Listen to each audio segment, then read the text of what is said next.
مشاهدينا السؤال الرابع بحلقة اليوم يقول شنو أصل كلمة توت؟ خلينا نشوف المتشارك معانا.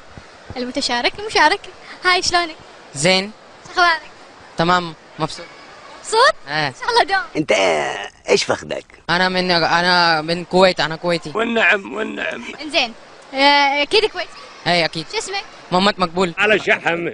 محمد؟ مقبول محمد افضل. شنو؟ محمد مقبول محمد افضل موزالة. يعني ايش الكلام هذا؟ موزان. إيه. هلا والله. المهلي ما يولي. محمد تعرف توت؟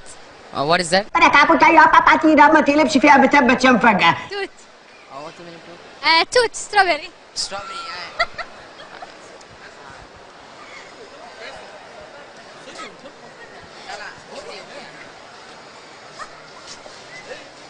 خبلة انت خبلة متى صاحية؟ توت what does it mean؟ توت مين strawberry right؟ ده انجليزي دي يا مرسي. توت توت مين strawberry right؟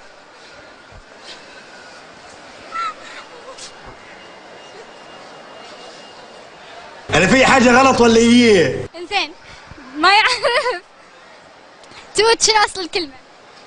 what's the meaning of توت يعني I don't know. بقالي ساعة بفهم فيك وانت مخك مش بعض. توت يعني راسبيري not strawberry. raspberry ها؟ yes you know where does it belong؟